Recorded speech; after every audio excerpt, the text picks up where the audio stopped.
Hello and welcome to Playback, Tier 2 World's weekly showcase of our best stories from around the globe. Coming up, the U.S. Special Envoy for Haiti has resigned to protest what he calls the inhumane deportation of Haiti migrants from the U.S.-Mexico border.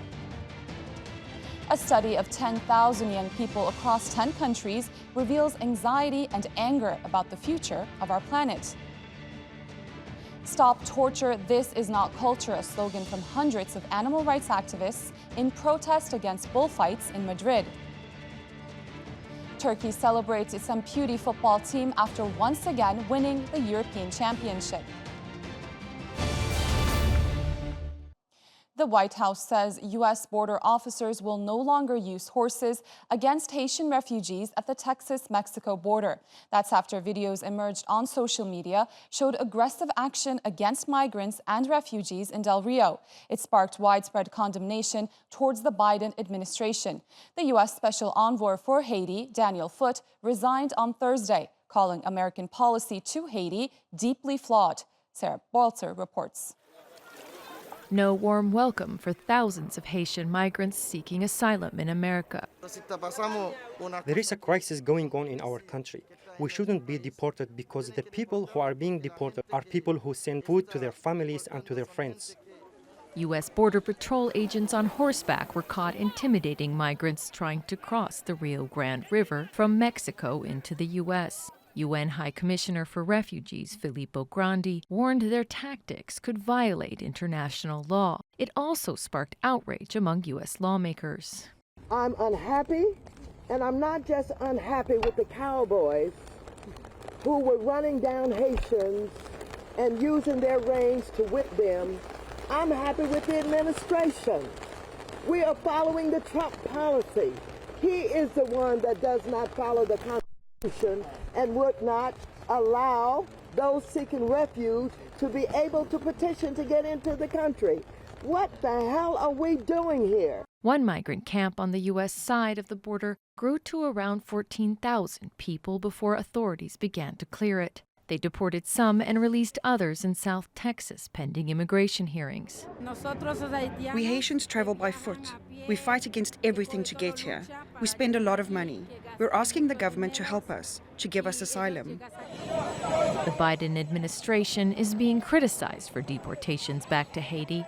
Since Sunday, officials have flown more than 500 people to Port-au-Prince, to a nation racked by violence and political strife and still recovering from 2 earthquakes. Shortages in food, medical care, and sanitation in the U.S. camps have led some migrants to choose to stay in Ciudad Acuna, on the other side of the river, saying Mexican residents are helping them there. People are giving us things. We have too many things. We cannot eat it all, and people are hungry over there. We are making a collection to bring things to the people over there, so they can eat and not die. Most say they've already tried to resettle elsewhere in South America, with little success due to the pandemic and economic conditions. But Mexico has also started the process of deporting them, forcing many who've spent their life savings trying to get into the United States with little to return to. Sarah Balter, TRT World. Well, children and young people around the world are increasingly anxious about the fate of our planet, specifically the climate crisis. There's also widespread concern about how lawmakers are handling the looming catastrophe. That's according to new research published in The Lancet, as Francis Collings reports.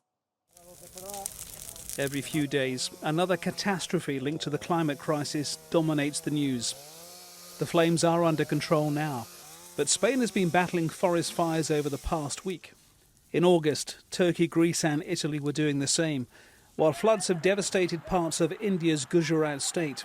For those lucky enough not to be directly affected, the constant barrage of images is taking its toll, especially on young people. That's according to the medical journal The Lancet. It's published its largest ever body of research into climate anxiety among teenagers and adolescents. Scientists interviewed 10,000 young people, aged 16 to 25, across 10 countries, and found widespread psychological distress. For the first time, a study has linked anxiety to perceived government inaction. Because young people often have to look forward to their future, and with the climate crisis, the future for young people is very foggy, pretty much as foggy as our polluted air, as you can think. Meaning that we have to often rethink our career choices in what industry will still be alive amidst the climate crisis, and if there is such a time post the climate crisis. The UK is hosting COP26, the next UN-led global conference on climate change, in a few weeks. It's a chance yet again for world leaders to ratify measures to combat the crisis. As these environmental threats intensify, they will constitute the single greatest challenge to human rights in our era. All this is now painfully clear. The greatest uncertainty about this challenge is what policymakers will do about them. Concerns which are also reflected in the Lancet survey. 75% of respondents say they feel the future is frightening, while 64% believe governments aren't doing enough to avoid a catastrophe. Children and teenagers have been at the forefront of the climate fight for some years. Activist Greta Thunberg became a household name in 2018, while hundreds of thousands of pupils around the world stayed away from school to take part in Fridays for Future strikes. So while previous generations may have feared a nuclear holocaust, it seems today's young people are more worried about a climate Armageddon.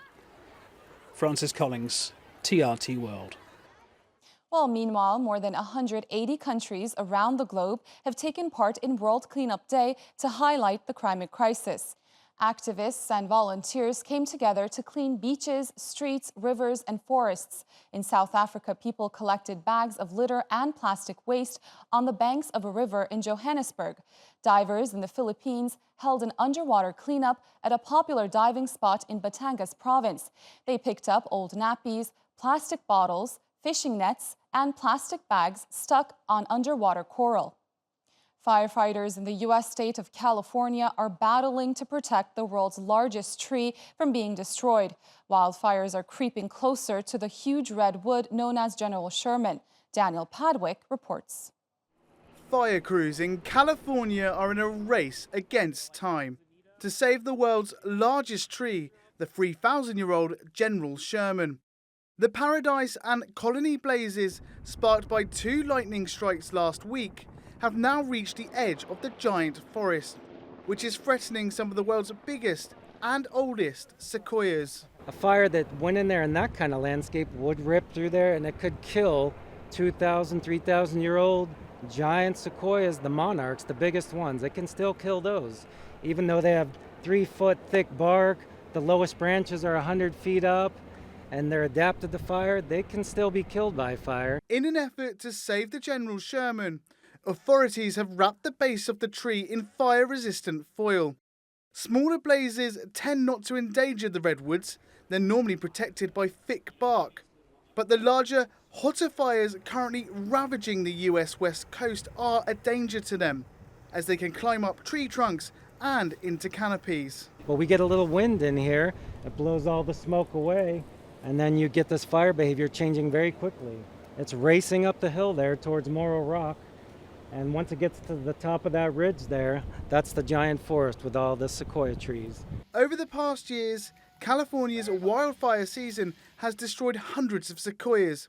Scientists say the man-made climate crisis has made the area more vulnerable than ever before.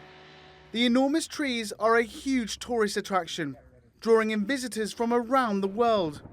The good news is that officials remain optimistic they'll be safe, as the clearing of undergrowth and controlled burning starves the blaze of fuel. Daniel Padwick, TRT World. Well, hundreds of animal rights activists have called for a ban on bullfights by marching at Madrid's Las Ventas Arena. Bullfighting is a symbolic part of Spanish culture, and major festivals still draw international crowds. However, in recent years, public interest in it has decreased significantly. A poll conducted in 2020 revealed 47% of Spanish people support a ban on bullfights, and 37% were against bullfighting but didn't want it banned. It's been a big week for world leaders attending the United Nations General Assembly meeting in New York. But on Monday, the K-pop band BTS stole the show, turning the venue into one of the hottest events on the internet, bringing in more than 1 million YouTube viewers.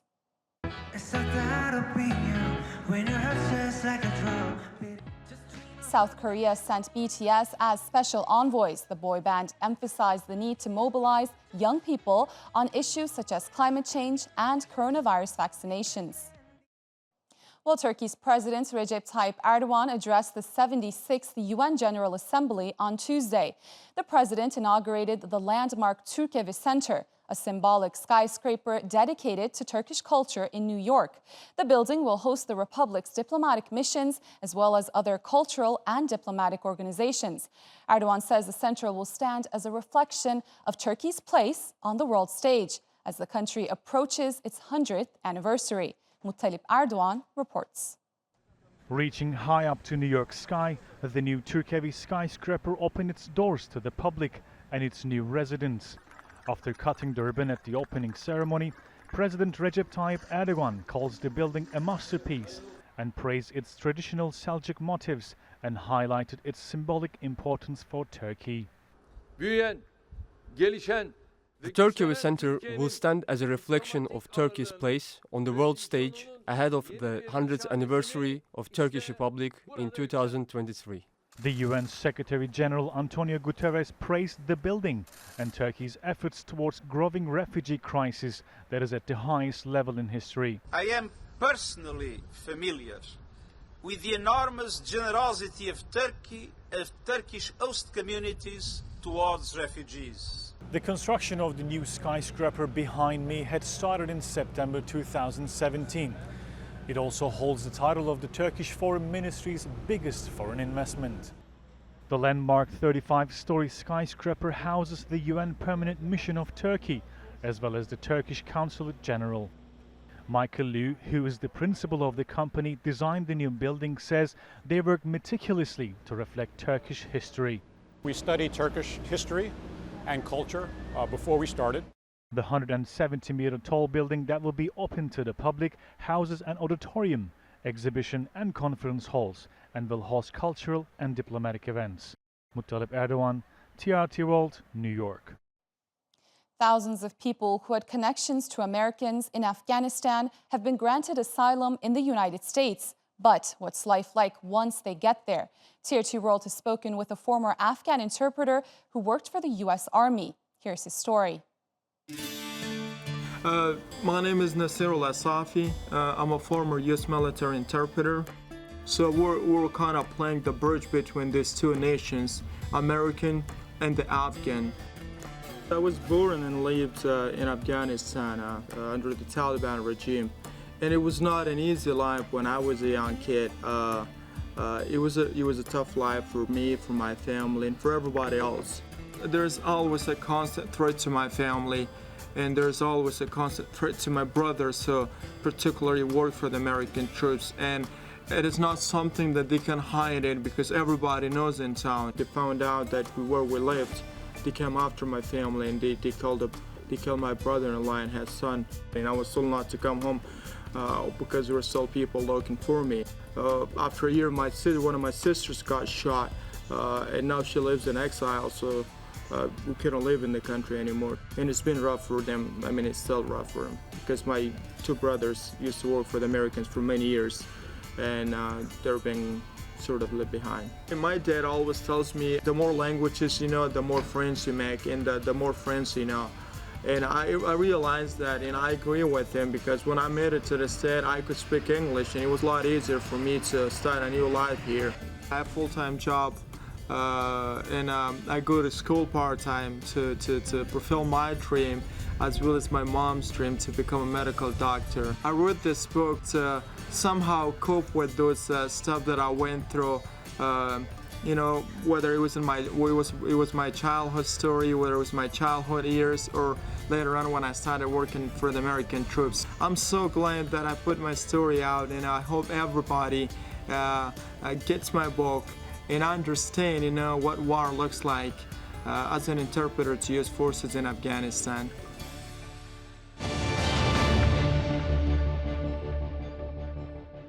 Well, girls and women are some of the most vulnerable people in northern Syria. More than a decade of war and displacement have left many isolated and lacking basic skills.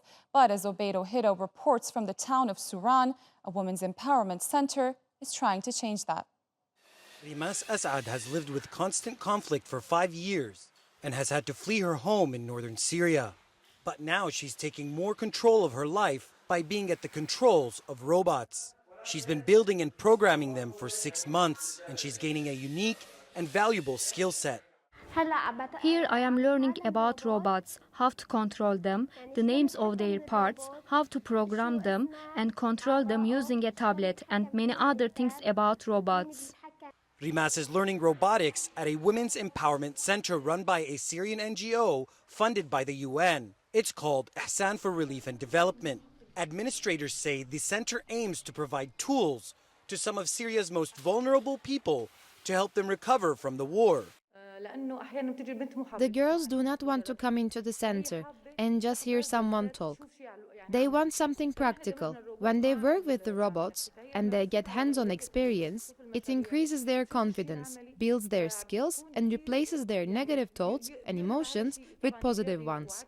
They also get the experience of working with others, and this helps girls who are isolated and don't interact well with others. Some of the girls come to the center one way and leave completely different people. More than 1,000 young women and girls have benefited from psychosocial support programs at this center. But the students and teachers here say that learning robotic skills empowers young women and girls who never believed they would be working with such technology. One of them is Jana Ahmed. She had to flee her home because of the war 5 years ago. I was so happy when I came here and started putting robots together and learning about them. I was so bored at home. I didn't know what a robot was before, but friends at school told me to come here. When I came, I learned how to put them together and take them apart and how to control them. That made me very happy. Rimas and Jenna want to pass on what they've learned to others. They believe if they can put robots in motion during this war, they can move ahead too. Obeidehito, TRT World, Soran, Syria. The Palestinian territory of Gaza is home to little more than 2 million people, and there are limited options for cultural experiences. But now a local charity has launched a unique initiative that's bringing laughter and joy to young people. Nizar Sadawi has more. There was a time in Gaza when the movie business flourished, but political tensions with Israel, especially after the first uprising in 1987, have gradually led to the closure and destruction of theaters in the enclave. Now, for the first time in many years, a cinema bus is bringing back films to people in Gaza, especially kids. The idea of the cinema bus came from the Safe Youth Future Society to promote a culture of cinema, a purposeful cinema that enhances a set of positive concepts in society. Frankly, there was great cooperation from the group of ministries located in Gaza and from the European Union, which is the funder and supporter of the Cinema Bus project. So now we have a cinema bus in the Gaza Strip. It's a simple pleasure for children and their families, a chance to forget about the ongoing blockade and the constant threat of Israeli attacks. Palestinian children did not learn about horrors of war and death from movies. They have lived through them. But this big screen experience provides feel-good movies, and visiting the cinema bus seems to bring them a sense of normalcy, something they've always longed for. I come to this bus and I watch movies and cartoons. I love this bus so much. Gaza's mobile cinema drives throughout different neighborhoods in the besieged territory, offering Palestinians here an experience they thought they'd never get. At first, when they told us we were going to the cinema bus, we were surprised. Is there a cinema? There are no cinemas in Gaza. But when we saw the bus and entered it, we felt that we were inside a real cinema house like the ones in other countries of the world that we see in movies. It was a delightful experience. The bus seats 63 people and is fitted out with solar panels, air conditioning, and a chairlift for disabled moviegoers. It also has the capacity to reach a larger audience of 500 people by showing movies on an outdoor screen. The cinema bus is the only mobile bus in the Gaza Strip. It operates with a hydraulic system. We have had more than 28,000 people coming and benefiting from the cinema bus. And we have done more than 700 shows. And we are still working to reach more.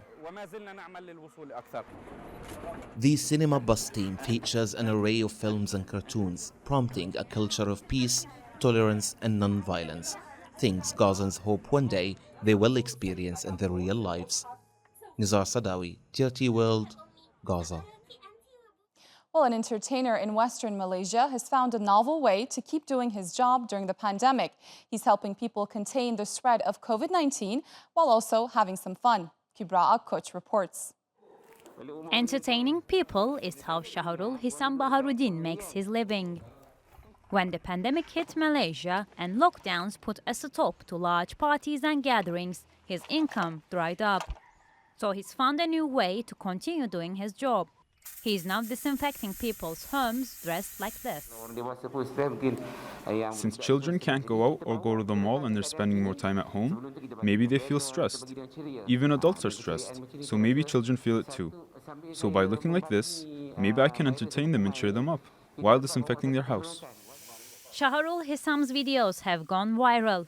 Now he's known as the fogging clown and usually gets 3 bookings every week to sanitize homes, malls and shops.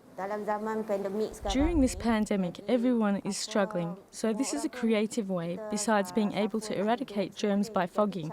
At the same time, he can also cheer people up, especially our family, which has many children. Malaysia has one of the highest COVID-19 cases per capita in Asia. It's reported more than 2 million infections since the pandemic began. Shahrul Hissam says there is always a risk of getting infected himself, but he relies on his clients to ensure no one he comes into close contact with is displaying COVID-19 symptoms or has tested positive. Shahrul Hissam certainly loves to clown around, but he is also determined to do his part during a pandemic that's no laughing matter. Kubra Akkoch, TRT World. Streaming services have dominated television's biggest awards night. Online platforms took the lion's share of accolades at this year's Emmy Awards. And with streaming companies pledging to invest billions of dollars in new content, more viewers are expected to cut the cord on cable TV.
And the first all-civilian space mission crew has returned to Earth. SpaceX Inspiration 4 crew spent 3 days in orbit, and they traveled around the Earth an average of 15 times per day. Children's Cancer Hospital patients had the chance to ask questions to those on board the Space Dragon capsule during a video call. Are the cows on the moon? You know, I hope there will be one day, but now, no, there aren't. But I always heard the moon was made, if you like the cartoon Wallace and Gromit. But we're going to go back to the moon soon, and we're going to investigate all kinds of things about it. And so that's really to look forward to. Now, an inspiring story as the Turkish Amputee national football team were crowned champions of Europe for the second time in a row on Sunday. Turkey beat Spain 6-0 in the final to claim the European Amputee Championship title in Poland. The Turkish players were simply unstoppable in the competition, winning all their fixtures. The Crescent Stars had previously won the tournament back in 2017 in an unforgettable final at Istanbul's Beşiktaş Vodafone Park in front of 40,000 fans. Turkey will host the 2022 Amputee World Cup in October. Well, that rounds up your week of news here on Playback. Stay tuned to TRT World for the latest stories.